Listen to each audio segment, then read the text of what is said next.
وعلى آل إبراهيم إنك حميد مجيد আপনারা সবাই কেমন আছেন? আলহামদুলিল্লাহ, আমিও ভালো আছি। আমাদেরকে ভালো রেখেছে কে? আমাদেরকে ভালো রাখে কে? খারাপ রাখে কে? অসুস্থ বানায় কে? সুস্থ বানায় কে? এজন্য সব সময় প্রশংসা করতে হবে কার? আরো জোরে বলেন কার? সকালবেলা প্রশংসা করব কার? বিকেল বেলা? শীতকালে? সম্মানিত ভাইয়েরা, এজন্য সব সময় আমরা আল্লাহর প্রশংসা করব। আল্লাহর প্রশংসা করলে আল্লাহ বড্ড খুশি হয়ে যায়, আর শয়তান বড্ড বেজার হয়ে যায়। আমাদের মিশনই হচ্ছে শয়তানকে বেজার রাখা আর আল্লাহকে খুশি রাখা। বান্দা যখন কিছু খায়, খাওয়ার পরে যখন আলহামদুলিল্লাহ বলে, আল্লাহ খুশি হয়ে যায়। বান্দা যখন কিছু পান করে, পান করার পরে যখন শুকরিয়া করে, আল্লাহ খুশি হয়ে যায়। প্রশংসা করব না কেন? ওয়া ইন তাউদ্দু নি'মাতাল্লাহি লা তুহসুহা। এত নেয়ামত তিনি আমাদেরকে দিয়েছেন, এগুলো গুণে শেষ করা যাবে না। ঠিক এই মুহূর্তে যখন আমরা ওয়াজ শুনছি, এই মুহূর্তে অনেকে বিপদে আছে না নাই? অসুস্থতায় আছে না নাই? অ্যাক্সিডেন্টের মতো ঘটনা বাংলাদেশের হাইওয়ে গুলোতে আছে না নাই? হসপিটালের বেডে ভর্তি আছে না নাই? ইন্টেনসিভ কেয়ার ইউনিটে ভর্তি, বার্ন ইউনিটে ভর্তি, জ্বলে গিয়েছে, রক্তের প্লাজমা দরকার, আত্মীয় স্বজনরা হন্যে হয়ে অন্যান্য বার্ন ইউনিট গুলোতে ঘুরছে বাঁচানোর জন্য। এরকম পেশেন্ট, রোগী বিপদগ্রস্ত আছে না নাই? তো তাদের তুলনায় আমরা হাজারো গুণ ভালো আছি না? ঠিক যে মুহূর্তে আমরা আলোচনা শুনছি, ঠিক এই মুহূর্তে হসপিটালের বেডে শুয়ে অনেকে মৃত্যুর সাথে পাঞ্জা লড়ছে। ক্যান্সার, দুরারোগ্য ব্যাধি যার কোনো অ্যান্সার নাই, কিন্তু এই সব আপদ বিপদ বালা মুসিবত থেকে আমাদেরকে হেফাজতে রেখেছে কে? এজন্য সব সময় প্রশংসা হবে কার? মনে থাকবে তো? সব সময় পড়বেন আলহামদুলিল্লাহ। কি পড়বেন? যে কোনো পরিস্থিতিতে আলহামদুলিল্লাহ। এই বান্দাদেরকে আল্লাহ বড় পছন্দ করে, এই বান্দাদেরকে আল্লাহ সাপোর্ট করে, হেল্প করে, সাহায্য করে। আল্লাহর সাহায্য আর সাপোর্ট ছাড়া এক সেকেন্ড আমরা চলতে পারি? আল্লাহ আমাদেরকে বোঝার তৌফিক দাও।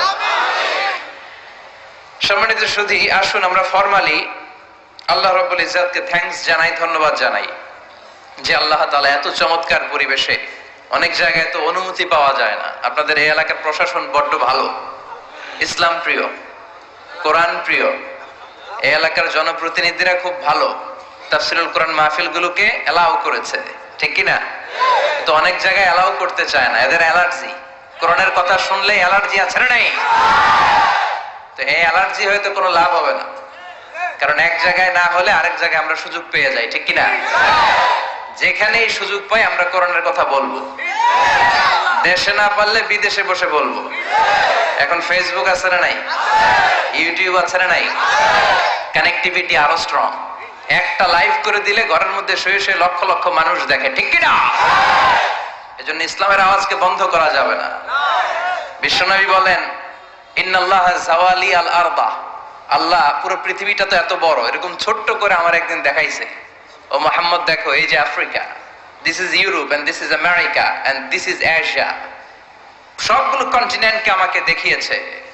আমি হাত্তা রাআইতু মাশারিকাহা ওয়া মাগারিবাহা, পৃথিবীর প্রাচ্য পাশ্চাত্য সব দেখেছি। আর আমাকে আল্লাহ যতটুকু দেখিয়েছে, ঠিক ততটুকু জায়গায় কোরআনের বাণী ঠিকই পৌঁছে যাবে। কোন অপশক্তি, কোন ইসলাম বিরোধী শক্তি ইসলামের কিচ্ছু করতে পারবে না। এই ওয়াদাটা কার? গোটা বিশ্বব্যাপী আজ ইসলামের জয় জয় গান। আমাদের অনেক তাফসীর মাহফিলগুলোতে শাহাদা পড়ে মুসলমান হয়, আছে না নাই? বিদেশের বিভিন্ন কনফারেন্সে তারা শাহাদা পড়ে মুসলমান হয়। যতটুকু জায়গা বিশ্বনবী দেখেছেন, ঠিক ততটুকু জায়গায় কালেমার বাণী পৌঁছে যাবে। ওয়ালা বাইতা ওয়াবার ওয়ালা মাদার ইল্লা আদখালাল্লাহু হাযাদ দ্বীন। এমন কোন ছনের ঘর থাকবে না, এমন কোন ভূখণ্ড থাকবে না, আফ্রিকা, এশিয়া, ইউরোপ, জঙ্গলের ভিতরে, গুহার ভেতরে, পাহাড়ের উপরে, যেখানেই মানব গোষ্ঠী থাক না কেন, আল্লাহ কোরআনের বাণীকে পৌঁছে দিবে। এই কোরআনের আওয়াজকে আটকে রাখার ক্ষমতা কারো নাই। আটকাতে চাইলে ওরে আটকায় দিবে কে? বিশ্বাস হয়? নাকি সন্দেহ লাগে? আল্লাহ বোঝার তৌফিক দান করুক, আমরা পড়ি আমিন। আসুন আমরা আল্লাহর শুকরিয়া জানাই যে চমৎকার পরিবেশে আমরা আসতে পেরেছি, বসতে পেরেছি। আমরা হৃদয় নিংড়ানো মানের সবটুকুন ভালোবাসাকে উজাড় করে দিয়ে সিংহ শার্দুলের মতো গর্জন করে, আকাশ বাতাস প্রকম্পিত করে, মন প্রাণ বুক মুখ একসাথে করে, দেহের সবটুকুন শক্তি গলার এই মাঝ বরাবর এনে আমরা বিশ্বনবীর শেখানো কালিমাতুশ শুকুর, শুকরিয়া বাণী অফিসিয়ালি পাঠ করে নিচ্ছি। আমরা পড়ছি আলহামদুলিল্লাহ। পড়েন রব্বানা লাকাল হামদ হামদান কাসীরান তাইয়িবান মুবারাকান ফীহি ইয়া রাব্বি লাকাল হামদু কামা ইয়ানবাগি লিজালালি ওয়াজহিকা ওয়া আযীমি সুলতানিকা লাকাল হামদু বিল ঈমান লাকাল হামদু বিল ইসলাম লাকাল হামদু বিল কুরআন। আমরা প্রশংসা করলাম কার? সব জায়গায় প্রশংসা করব কার? সে আল্লাহর একটা ডাক দেন, পড়েন আল্লাহু আকবার। আল্লাহ তোমার নামের এই ডাকগুলো তুমি কবুল করো। ঐতিহ্যবাহী মাদ্রাসাতুল বানাত আল ইসলামিয়া ফাজিল ডিগ্রি ও রহিমপুর বানাত এতিমখানার উদ্যোগে আজকের এই প্রোগ্রাম। আমি আপনাদের এই প্রতিষ্ঠানে এসে অভিভূত হয়েছে। প্রিন্সিপাল হুজুরের সাথে কথা বলে অবাক লেগেছে। অনেক আগের প্রতিষ্ঠান, এই অঞ্চলের অনেক পুরাতন একটা প্রতিষ্ঠান। আবার এই অঞ্চলের একমাত্র ইয়াতিমাখানা, যেখানে মহিলাদের ইয়াতিমদের থাকবার পড়বার সুযোগ করে দেয়া হয়েছে। এটা এই এলাকার জন্য একটা রহমত। কারণ নারীরা ইসলাম সম্পর্কে জানার সুযোগ পায় এদেশে খুব কম। এর কারণ নারীরা ইসলাম জানুক, নারীরা ইসলাম বুঝুক। প্রগতিশীলরা, নাস্তিকরা, ইসলাম বিরোধীরা এটা বরদাস্ত করতে চায় না, ঠিক কিনা? এজন্য নারীদেরকে সুযোগ করে দিতে হবে বেশি। ওরা চায় নারীরা থাকবে বিজ্ঞাপনের পণ্য, ল্যাংটা একটা ছবি ঝুলে থাকবে, সব ছেলে মেয়েরা দেখবে, এটা ওরা চায়। ওরা পত্র পত্রিকায়, নোবেল, নাটক, সিনেমাগুলোতে নারীকে সস্তা ভোগের পণ্য বানাতে চায়। নারীদের সম্মান নিয়ে ওরা ছিনিমিনি খেলতে চায়। ওরা বলে নারীর মর্যাদার কথা, কিন্তু নারীকে করে অপমান, চিল্লায় বলেন ঠিক কিনা? নারীকে মর্যাদা দিয়েছে ইসলাম, নারীকে অধিকার দিয়েছে ইসলাম। নারীকে ইসলাম ইবাদতের অধিকার দিয়েছে। বিশ্বনবী বলেছেন লা তামনাউ ইমা আল্লাহি মাসাজিদাল্লাহ, আল্লাহর নারীদেরকে মাদ্রাসায় পড়তে বাধা দিও না, আল্লাহর বান্দীদেরকে মসজিদে ঢুকতে বাধা দিও না। এখন আমরা তাদের জন্য মসজিদ ব্লক করেছি, মহিলা মাদ্রাসা ব্লক করেছি, তাফসির মাহফিলে আসা ব্লক করেছি। এখন তারা দুই জায়গায় বেশি যায়, এক যায় বাজারে আর যায় মাজারে, ঠিক কিনা? বাজারেও বেশি। শপিং মলে যান, আপনাদের এই যে চৌমুহনীর শপিং মলে যেয়ে দেখেন, ঈদের শপিং করতে গেলে পোলাপাইন তো পুরুষ মানুষ তো খুঁজেই পাওয়া যাবে না। আপনারা গেলেও আপনাকে বেল নাই, ঠিক কিনা? এত মহিলারা যায়। তো ওই যে মসজিদ ব্লক করেছি, এখন শপিং মলে যাবে আর যাবে মাজারে। মাজারে যে ছেলে চায়, মেয়ে চায়, আগরবাতি দেয়, গোলাপ জল দেয়, খাসি মানত করে আসে, আছে না নাই? ইমানটা বিক্রি করে মুশরিকাদের কাতারে নাম তুলে আসে। মাজারে গেলে কি সন্তান পাওয়া যায়? সন্তান দেয় কে? ছেলে দেয় কে? মেয়ে দেয় কে? ছেলে মেয়ে দুটোই দেয় কে? আবার ছেলেও দেয় না, মেয়েও দেয় না, তিনি কে? এরকম লোক আছে না নাই? আমাদের সমাজে অনেক ভাইয়েরা আছে, এদের ধৈর্য ধারণ করতে হবে। আল্লাহ এদেরকে ছেলেও দেয় নাই, মেয়েও দেয় নাই, এটা তাদের জন্য পরীক্ষা। ধৈর্য ধরলে জান্নাত আছে না নাই? এজন্য বিশ্বনবী বললেন লা তামনাউ ইমা আল্লাহি মাসাজিদাল্লাহ, আল্লাহর বান্দীদেরকে আল্লাহর ঘরে যেতে বাধা দিও না। তারা যদি চায় মসজিদে যেয়ে নামাজ পড়তে পারবে, তবে ঘরেই নামাজ পড়া তাদের জন্য উত্তম। ঘরটা উত্তম, কিন্তু যাইতে চাইলে বাধা দিতে পারবেন না। আবার মহিলারা অনেক সময় কলেজে যায়, এখানে যায়, সেখানে যায়, বাসায় ফিরে আসার সময় নামাজের সময় হয়ে যায়, তখন তারা নামাজটা কাজা করে ফেলে। এর কারণ রাস্তায়, শপিং মলে বা কোনো মসজিদে মহিলাদের জন্য আলাদা জায়গা নাই, যেখানে পর্দার সাথে তারা নামাজটা পড়ে চলে আসতে পারবে, ঠিক কিনা? এজন্য তাদেরকে অপরচুনিটি দিতে হবে, নিষেধ করা যাবে না। আমাদের অনেক আলেম ওলামারা না বুঝে এগুলোর বিরোধিতা করে। আস্তে আস্তে শুরু করেন, আপনারাই পারবেন। যুবকরা যদি ইনিশিয়েটিভ নেয় যে আমরা আমাদের বোনদেরকে সিকিউরিটি দিব, কিচ্ছু হবে না। চিল্লা এখন ঠিক কিনা? গোটা বিশ্বব্যাপী নারীদের মসজিদে যাওয়ার সুযোগ আছে, আমরা সুযোগ করে দেই নাই। জুমার নামাজে, ঈদের নামাজগুলোতে তাদের মহিলা প্যান্ডেল আলাদা থাকা দরকার, যেখানে পর্দার সাথে বসে বসে তারা ইসলাম শিখবে, তারা কোরআন শিখবে। তারা আসতে পারে না, সব আয়োজন পুরুষদের জন্য। এজন্য এরা ঘরে বসে বসে জি বাংলার খতম কমপ্লিট করে, আছে না নাই? খতম দিয়া ফেলায়, রাত্রেবেলা দিতে না পারলে সকালবেলা কাজা করে, আছে না নাই? কি ভয়ঙ্কর ক্রাইসিস!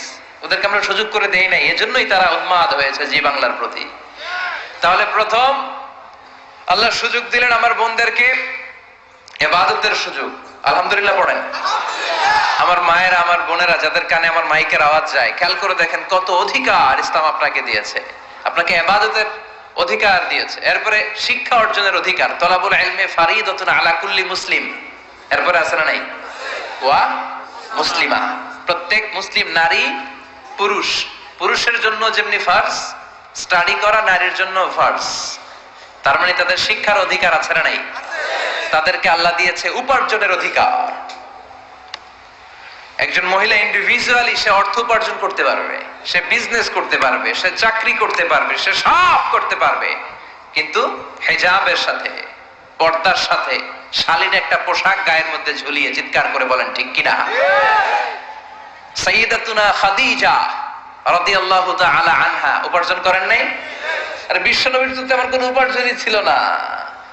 মা খাদিজার উপার্জন দিয়ে বিশ্বনবী চলেছেন। বিশ্বনবী যখন দাওয়াতি কাজ শুরু করেছেন, ওখানে এত সময় তিনি ইনভলভ করেছেন, আলাদা করে উপার্জনের তেমন কোনো সুযোগই তার ছিল না। সাইয়্যিদাতুনা খাদিজা রাদিয়াল্লাহু তাআলা আনহা, ওনার উপার্জিত যত সম্পদ সবকিছু তিনি বিশ্বনবীর দাওয়াতের জন্য বিশ্বনবীর পায়ের সামনে বিছিয়ে দিয়েছিলেন। এজন্য খাদিজাকে বিশ্বনবী বড্ড ভালোবাসতেন। খাদিজার ইন্তেকালের অনেক পরে মা আয়েশা একজন মাত্র কুমারী বউকে, নারীকে বিশ্বনবী স্ত্রী হিসেবে গ্রহণ করেছিলেন। তারপরেও আয়েশার সামনে বিশ্বনবী সব সময় খাদিজার প্রশংসা করতেন। সব সময় প্রশংসা শুনে মা আয়েশা একদিন বলে, কবে কোন দিন জাহেলি যুগে এক বৃদ্ধা মহিলার প্রেমে পড়েছিলেন, বৃদ্ধা মহিলার সাথে বিয়ে হয়েছিল, ওই মহিলার কথা বারবার বলেন কেন? আমাদেরকে কি ভালো লাগে না? ওই বৃদ্ধা মহিলার চেয়ে আরো সুন্দরী নারী দিয়ে কি আল্লাহ আপনারে সুযোগ করে দেয় নাই? বিশ্বনবী রেগে গেলেন, খাদিজার চোয়ালের মধ্যে এইভাবে ধরলেন। বিশ্বনবী কোনদিন তার স্ত্রীদের গায়ে হাত তোলে নাই, শুধু ওই দিন ছাড়া। তাও মারপিট করে না, এইভাবে ধরছে। কি বললা? কি বললা তুমি? বুড়ি বলছো খাদিজারে? না না, খাদিজার চেয়ে শ্রেষ্ঠ স্ত্রী আমি পাই নাই। আল্লাহু আকবার। রুজিকতু হুব্বাহা, জান্নাত থেকে খাদিজার জন্য ভালোবাসা আমার কলিজায় ঢুকিয়ে দিয়েছে কে? বিশ্বনবী সব সময় খাদিজার জন্য দোয়া করে আল্লাহর কাছে বলতেন, মাবুদ রে, ওই কঠিন কিয়ামতের দিন, যেদিন বন্ধু বন্ধুরে চিনবে না, বাবা তার ছেলেরে চিনবে না, মা তার মেয়েরে চিনবে না, পীর সাহেব মুরিদরে চিনবে না, মুরিদ পীর সাহেবরে চিনবে না, ওই কঠিন দিনে আমি যেন আমার খাদিজারে ভুলে না যাই গো আল্লাহ। ওই কঠিন দিনে আমি যেন খাদিজারে ভুলে না যাই। সাইয়্যিদাতুনা খাদিজা ইন্তেকাল করলেন। মক্কায় যারা গিয়েছেন, জাবালে হাজুন, শারে আল হাজুনের পাশে জাবালে হাজুন, মাকবারায়ে মাআলা, যেটারে সবাই ডাকে মুআল্লা, মুআল্লা কবরস্থান, বাঙালিরা বলে জান্নাতুল মুআল্লা। কি কয়? আসলে এটা জান্নাতুল মুআল্লা না, এটা মাকবারাতুল মাআলা বা মাকবারাতুল মুআল্লা। এটা জান্নাত বলা যাবে না, কারণ এটা কুরাইশদের কবরস্থান ছিল। অনেক কাফের মুশরিকদের কবর এটার ভিতরে আছে, না জেনে বলে ফেলে জান্নাত। জাবালে হাজুনের পাশে সাইয়্যিদাতুনা খাদিজাকে কবর দিয়ে বিশ্বনবী দাঁড়িয়ে দাঁড়িয়ে কাঁদতে শুরু করলেন। সাইয়েদনা আবু বকর উমর বলে, ও নবী চলেন। কবর দেয়া হলো, দোয়া করা হলো, আর দাঁড়িয়ে রইলেন কেন? চলেন ঘরে ফিরে যাই। বিশ্বনবী বললেন, ও আবু বকর, তোমার মনে চায় তুমি ফিরে যাও, আমি যাব না। এই মহিলা সাধারণ কোন মহিলা না, এই মহিলা হলো মক্কার জীবনে আমার বিপদের দিনের সঙ্গিনী, কলিজার টুকরা খাদিজা। কখনো আমারে ভুলে নাই, কখনো আমারে ছাড়া খায় নাই, সব সময় আমার শেল্টার দিয়েছে, আমার মাথার উপরে ছাতার মতো সব সময় আমাকে আগলে রেখেছে। আমি দাঁড়িয়ে থাকবো, দেখি মুনকার নাকির খাদিজাকে কি প্রশ্ন করে। খাদিজার কবরের 3টা প্রশ্নের জবাব আমি নিজে দিয়ে তারপরে ঘরে ফিরে যাব রে আবু বকর। সাইয়েদনা আবু বকর কাঁদতে শুরু করলেন। সাইয়েদনা জিবরাইল চলে আসলেন, ডেকে বললেন, ও নবী, আপনার কলিজার টুকরা খাদিজাকে রেখেছেন, আপনার দায়িত্ব শেষ, বাকি দায়িত্ব কার? চলে যান, আবু বকর ওমরের সাথে ঘরে ফিরে যান। প্রশ্নের 3টা জবাব আপনার দেওয়ার দরকার নাই। কোন কারণে যদি খাদিজা উত্তর দিতে নাও পারে, আরশের উপর থেকে আল্লাহ নিজেই প্রশ্নের জবাব দিয়ে দিবে। পাগল পাড়া ছিলেন বিশ্বনবী খাদিজার জন্য। এজন্য খাদিজার মতো নারী, বোন, মা আমাদের ঘরে থাক, আমরা চাই কি চাই না? যদি চাই তাহলে এই প্রতিষ্ঠানগুলোতে আমাদের মেয়েদেরকে পাঠাতে হবে। পাঠাতে রাজি আছেন তো? মায়েরা, বোনেরা, ইসলাম আপনাদেরকে উপার্জনের অধিকার দিয়েছে। আপনাদের মডেল খাদিজাতুল কুবরা তাহেরা, তিনি নিজে উপার্জন করেছেন। she was a business magnate, very famous business magnate in Makkah city. Mecca শহরের সবচাইতে সম্ভ্রান্ত বড় ব্যবসায়ী ছিলেন তিনি। এমনকি বিয়ের আগে বিষ্ণু ইসলাম নিজে ওনার কর্মচারী হয়ে, ওনার স্টাফ হয়ে, ওনার কোম্পানির স্টাফ হয়ে জব করেছেন। সুবহানাল্লাহ পড়বেন না? তার মানে ইসলাম নারীকে ইবাদতের অধিকার দিয়েছে, ইসলাম নারীকে উপার্জনের অধিকার দিয়েছে, ইসলাম নারীকে ভালোবাসা, ভালো আচরণ পাওয়ার অধিকার দিয়েছে। সুবহানাল্লাহ। ইসলাম বাবাকে বলেছে মেয়ের সাথে ভালো আচরণ করো, স্বামীকে বলেছে ভালো আচরণ করো, ভাইকে বলেছে ভালো আচরণ করো। তাদেরকে ভালো আচরণ পাওয়ার অধিকার দিয়েছে কে? ওয়াশিরুহুন্না বিল মা'রুফ, ভালো আচরণ করো। বাবাকে বলেছে ভালো আচরণ করো, জান্নাতকে গ্যারান্টি দিয়ে দিবে কে? স্বামীকে বলেছে ভালো আচরণ করো, স্ত্রী তোমার জন্য জান্নাত হয়ে যাবে। ভাইকে বলেছে ভালো আচরণ করো, জান্নাতের দরজা খুলে দিবে কে? তাহলে ইসলাম নারীকে দিয়েছে ইবাদতের অধিকার, ইসলাম নারীকে দিয়েছে উপার্জনের অধিকার, দিয়েছে জ্ঞানার্জনের অধিকার, আবার দিয়েছে বাবার সম্পদে উত্তরাধিকারের অধিকার। চিৎকার করে বলেন ঠিক কিনা? ইউসিকুমুল্লাহু ফি আওলাদিকুম লিযযাকারি মিসলু হাযযিল উনসায়াইন। আল্লাহ ভার্ডিক্ট জারি করে দিলেন, খবরদার সম্পদের যখন বন্টন হবে, দুনিয়ার প্রতিটি বাবাকে আল্লাহ বললেন, ও দুনিয়ার বাবারা খবরদার, তোমাদের ছেলেদেরকে যতটুকু সম্পদ বুঝিয়ে দিবা তার অর্ধেক তোমার মেয়েদের হাতে পৌঁছে দিতে হবে। ঠিক কিনা? ছেলেদেরকে যদি 2 লাখ টাকা দেয়, মেয়েকে কয় লাখ? ছেলেকে 2টা ফ্ল্যাট দিলে মেয়েকে, কথা বুঝতে পেরেছেন? এরকম দেন তো আপনারা? না দোয়া করে দেন? কয় মা তোর বাইরে সব দিলাম, তোর লেগে দোয়া করে দিলাম। আছে না নাই? এরকম ডাকাইতে এলাকায় নাই?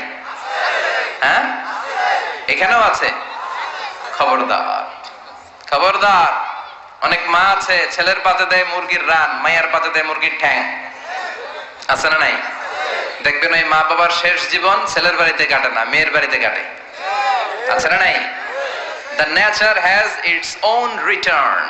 প্রকৃতির একটা নিজের রিটার্ন আছে, এটা রিটার্ন করবে। আপনি যা করেছেন, আপনি এখন বৌমা, শাশুড়ির ভাল লাগে না, আর আপনি যেই বৌমা পাবেন, সর্বনাশ, শয়তান দেখেও বেশকি মারবো। ঠিক কিনা? আপনি যদি শাশুড়ির সাথে ভালো আচরণ করেন, শাশুড়িকে মায়ের মতো মনে করেন, আপনার ছেলের বউটা হবে সোনার টুকরা, আপনারে আদর করবে, সোহাগ করবে, যত্ন করবে, নিজের মায়ের মতো বুকে আগলে রাখবে। Because the nature has its own return. প্রকৃতির একটা খেলা আছে, আল্লাহ তো খেলেই, প্রকৃতিরও একটা খেলা আছে, টিট ফর ট্যাট। আপনি যেমনটি করবেন ঠিক তেমনটি পাবেন। ঠিক কিনা? এই জন্য নারীদেরকে যেন আমরা অধিকার থেকে বঞ্চিত না করি। নারীরা যদি শিক্ষিত হয়, ভালো থাকবে বাংলাদেশ। একমত? একমত সবাই? এই জন্য নারীদেরকে আমরা সুশিক্ষায়, ইসলামী শিক্ষায় শিক্ষিত করবো ইনশাআল্লাহ। পড়েন, আমাদের ছেলে মেয়েদেরকে এই প্রতিষ্ঠানে দিব। রাজি আছেন তো? সবাই রাজি? রাজি নাই কে কে হাত তোলেন। সবাই রাজি আছেন? আল্লাহ বোঝার তৌফিক দান করুক, আমরা পড়ি আমিন। আপনাদের কষ্ট হচ্ছে না তো? অনেক রাত হয়ে যাচ্ছে না তো? আমি আপনাদের খেদমতে ছোট্ট একটা আয়াত তেলাওয়াত করেছি। আসুন এই আয়াতের আলোকে কিছু কথা আমরা শুনবার চেষ্টা করি। এই আয়াতে আল্লাহ তাআলা বিশ্ব নবীর সিগনিফিক্যান্স, ওনার ইম্পর্টেন্স, ওনার স্টেটাস আমাদের কাছে বর্ণনা করেছেন। রব্বুল আলামিন ইরশাদ করছেন, ওয়ামা আরসালনাকা ইল্লা রাহমাতাল লিল আলামিন। মুখস্থ আছে না সবার? পড়েন, ওয়ামা আরসালনাকা ইল্লা রাহমাতাল লিল আলামিন। I have sent you as a mercy, as a rahmah, as a blessings for the whole world. Allahu Akbar. আল্লাহ বলেন, ও নবী, আমি আপনাকে গোটা বিশ্বের জন্য রহমত করে, বরকত করে, মার্সি করে, ব্লেসিংস করে পাঠিয়েছি। আপনি শুধু মুমিনদের জন্য রহমত না, আপনি শুধু মুত্তাকিদের রহমত না, আপনি শুধু মুসলমানদের জন্য রহমত না, আপনি শুধু আপনার পুরুষ উম্মতের জন্য রহমত না, শুধু জিনদের জন্য না, শুধু ফেরেশতাদের জন্য না, শুধু প্রাণীকুলের জন্য না। ওয়ামা আরসালনাকা ইল্লা রাহমাতাল লিল আলামিন। I have sent you as a mercy, as a rahmah, as a barakah for the entire world, for the entire universe. গোটা বিশ্বের জন্য আপনি রহমত, মানুষের জন্য রহমত, মানবের জন্য রহমত, দানবের জন্য রহমত, প্রাণীর জন্য রহমত, সবার জন্য বিশ্বনবীকে রহমত করে পাঠালো কে?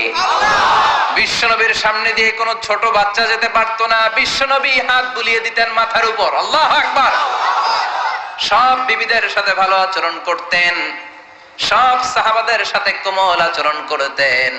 ফাবিমা রাহমাতিম মিনাল্লাহি লিনতা লাহুম ওয়ালাউ কুনতা ফাযযান গালিযাল কলবি লানফাদ্দু মিন হাওলিক। আল্লাহ বললেন, ও নবী, আপনার আচরণটাকে আমি কোমল করেছি, নরম করেছি, সফট কর্নার বানিয়েছি, আপনাকে আমি সফট হার্টেড বানিয়েছি। আপনার হৃদয়টা বড় কোমল, আপনার কোমলতার খোশ মেজাজ দেখে সব মানুষগুলো আপনার চারিপাশে খালি ভিড় করে। বিশ্বনবী যেখানে যেত লোকজন ভিড় ছাড়েই না ওনারে, মুসাফার লম্বা লাইন পড়ে যেত। আর বিশ্বনবীর একটা অভ্যাস ছিল, মুসাফা করলে যেই লোক হাত মিলিয়েছে ওই লোক হাত টেনে নেওয়ার আগে বিশ্বনবী আগে আগে হাত টেনে নিতেন না। সুবহানাল্লাহ, কি বিনয়ী, কি বিনয়ী! আমরা তো কত মানুষের সাথে মুসাফা করি, ধরার সাথে সাথে হাত টেনে নেই, কারণ আরো 10 জন দাঁড়ায় আছে, ওই চিন্তা করি। বিশ্বনবী কি রহমতের নবী, কি সফট হার্টেড, কি কোমল হৃদয়ের, কি খুশমেজাজ ওয়ালা। যিনি মুসাফা করতেন ওই লোক না ছাড়লে নবীও ছাড়ে না। আল্লাহু আকবার। এজন্য আল্লাহ বললেন, নবী সবার জন্য রহমত। ছোট্ট বাচ্চাকে আপনি আদর করেন, বাচ্চা পেলে মাথার মধ্যে হাত বুলিয়ে দেন, স্ত্রীদের সাথে খুনসুটি করেন, সাহাবাদের সাথেও খেলাধুলা করেন, সবার জন্য আপনি রহমত। ছোট্ট ছোট্ট বাচ্চা পেলে বিশ্বনবী খেলাধুলা করতেন।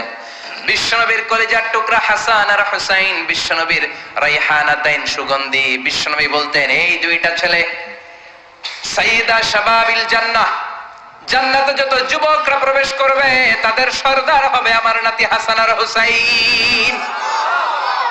ছোট্ট হাসানকে যখন তিনি কোলে নিতেন হুসাইন কান্না জুড়ে দিত, হুসাইনকে কোলে নিলে হাসান কান্না জুড়ে দিত। বিশ্বনবী নামাজের সেজদায় গেলে দুই ভাই বিশ্বনবীর কাঁধে চেপে বসতো। আবার হাসান বলতো, নবী আপনি আমার ঘোড়া, আমি আপনার বাদশা, আমি আপনার কাঁধে চড়বো। বিশ্বনবী লম্বা চুল রাখতেন, বিশ্বনবীর চুলগুলো ধরে ধরে এরকম টেনে টেনে ঘোড়া ঘোড়া খেলতেন। আল্লাহু আকবার, কি ভালোবাসা ছিল। রাহমাতাল লিল আলামিন, গোটা বিশ্বের